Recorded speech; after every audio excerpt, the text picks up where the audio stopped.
এমনই ভাবে জাহান্নামের বিষয়টিও মনে রাখতে হবে। এই জাহান্নামেও একজন মানুষ খুব সহজে যেতে পারে। যে সমস্ত বিষয়ে মানুষ সেগুলি থেকে লিপ্ত হয়, সেগুলি থেকে বিরত থাকার কারণে, বিরত থাকার মাধ্যমে সে জাহান্নাম থেকে বাঁচতে পারে, সেগুলি উল্লেখযোগ্য অনেকগুলি বিষয়। তার মাঝে একটি দেখুন অত্যন্ত গুরুত্বপূর্ণ বিষয়, সহিহ মুসলিমের হাদিস। রাসূল সাল্লাল্লাহু আলাইহি ওয়াসাল্লাম বললেন, সাহাবী আব্দুল্লাহ ইবনে মাসউদ রাদিয়াল্লাহু আনহু বলেন, লা ইয়াদখুলুল জান্নাতা আহাদুন ফি কলবিহি মিসকালু দাররাতিন মিন কিবরিন। জেনে রাখো, তোমাদের মাঝে কোন ব্যক্তির পক্ষে জান্নাতে প্রবেশ করা সম্ভব নয় যদি তার অন্তরে বিন্দু পরিমাণও কি থাকে, কিবির থেকে থাকে, অহংকার গর্ব থেকে থাকে। ভালো করে খেয়াল করবেন, হাদিসটি সহিহ মুসলিমের। রাসূল সাল্লাল্লাহু আলাইহি ওয়াসাল্লাম বললেন, লা ইয়াদখুলুল জান্নাতা আহাদুন ফি কলবিহি মিসকালু দাররাতিন মিন কিবর। দাররা পরিমাণ যদি কারো অন্তরে কিবির থাকে, অহংকার থাকে, এই কারণে তার পক্ষে জান্নাতে প্রবেশ করা সম্ভব হবে না। প্রশ্ন আসতে পারে, অহংকার কাকে বলে, কি জিনিস অহংকার? রাসূল সাল্লাল্লাহু আলাইহি ওয়াসাল্লামের কাছে সাহাবী জিজ্ঞাসা করলেন, ফাকালা রাজুলুন।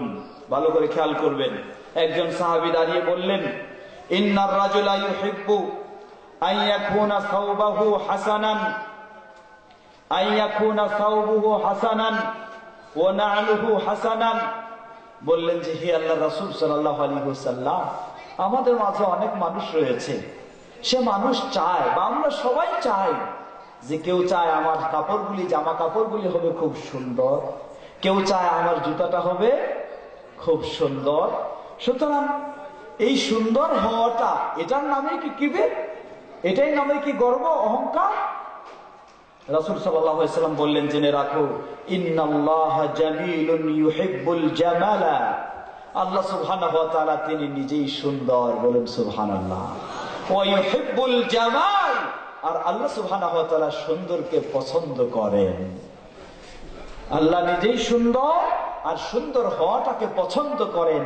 অর্থাৎ আপনি আপনার জামাটাকে সুন্দর করবেন, অসুবিধা নেই, আপনার জুতাগুলোকে সুন্দর করবেন, অসুবিধা নেই, এটি আল্লাহর কাছে পছন্দনীয়। তবে কি হতে হবে, সেটি সীমা রাখার মাঝে থাকতে হবে। সীমা লঙ্ঘন হলে আবার হবে।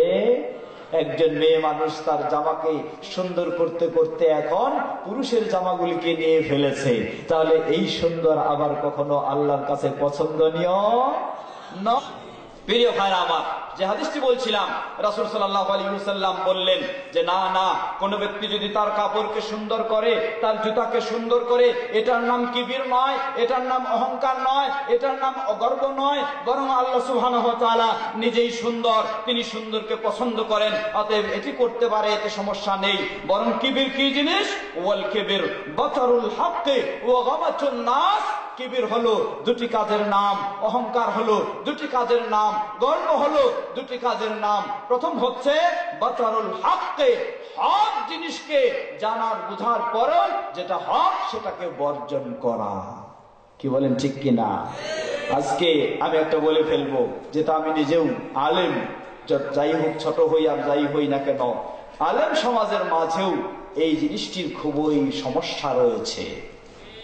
কোন আলেম যদি কোনো একটা ফতোয়া দিয়ে বলেন, কোন আলেম যদি কোনো একটা এর বিপক্ষে যদিও কোরআন এবং সুন্নাহর স্পষ্ট হক প্রমাণিত হয়, তিনি আর নিজেরটাকে প্রত্যাহার করে সেটাকে গ্রহণ করতে চান না। এটার নামই হলো অহংকার, এটার নামই হলো কিবির। এই কিবির শুধু সাধারণ মানুষের মাঝে তা নয়, এটা হতে পারে আলেমদের মাঝেও রয়েছে, আলেমদের মাঝেও বেশি থাকতে পারে। এক মুফতি সাহেব কোন ফতোয়া দিয়ে ফেললেন, আর এক মুফতি সাহেব আরেকটা ফতোয়া দিলেন। দুজনের, একজনের মাঝে, একজনের সাথে তো অবশ্যই কোরআন সুন্নাহ রয়েছে, কিন্তু অপরজনের কাছে কোরআন সুন্নাহ থাকলে আমি আমার ফতোয়াকে আর বাদ দিতে চাই না, এটাকেই ঘোরায় পেঁচায়, এদিক দিয়ে সেদিক দিয়ে সেটাকেই টিকায় রাখার চেষ্টা করি। অন্যটা হক হলেও, স্পষ্ট হলেও আমি সেটাকে বর্জন করার জন্যই চেষ্টা করি, যেহেতু এটা আমার ফতোয়া না। যদি এই ধরনের স্বভাব হয়ে থাকে, এর নামেই হলো কিবির, এর নামই হলো অহংকার, এর নামই হলো গর্ব।